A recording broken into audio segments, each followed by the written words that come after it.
Hey, it's John Siskovich, and I want to talk to you about making a sound investment for the future of your farm.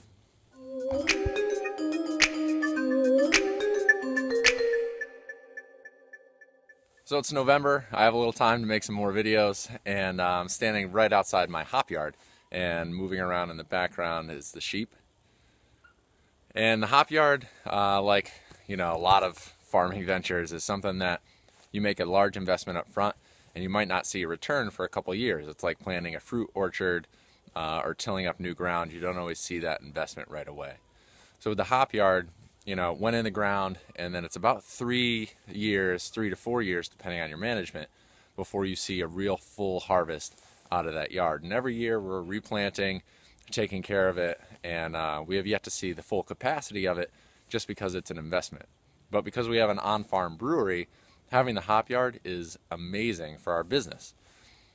We could do a little bigger scale, it could be a lot better. There's things I would change, but at the end of the day, it's a really sound investment. I love being a hop farmer, and with craft beer on a really steady rise, and slow food being on a real steady rise, and having everything local, farm to table, we're doing farm to beer.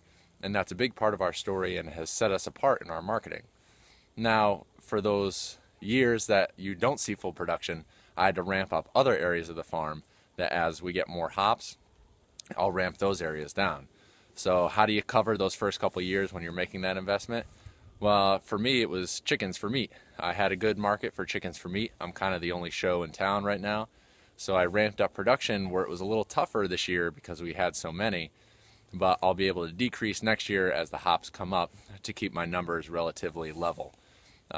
It wasn't sustainable for us to keep going at the level we were going for chickens just because it was too hard on us physically. So we're ramping up another operation that's a little more gentle on the body, and it keeps our margins pretty equal.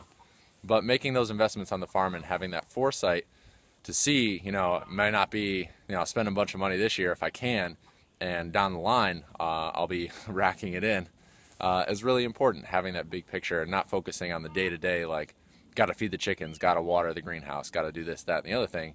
You always have to have in the back of your head why you're doing things and how you see your future. So that's it for this video, but I talk a lot more about this topic with a friend of mine, Rebecca Thistlethwaite. She's the author of Farms with a Future, which is a great book. It's on my bookshelf right now. I've read through it once. I'm sure I'll go through it again. And she came on to the Growing Farms podcast for an episode to chat about Farms with a Future. So if you go to farmmarketingsolutions.com/9, it's episode 9. You'll find Rebecca there. We have the interview. It's a pretty good podcast episode. I know I enjoyed recording it, and I love sharing it with you. So that's farmmarketingsolutions.com/9 for the show notes for that episode. Thanks for stopping in, and until next time, I'll see you out in the fields.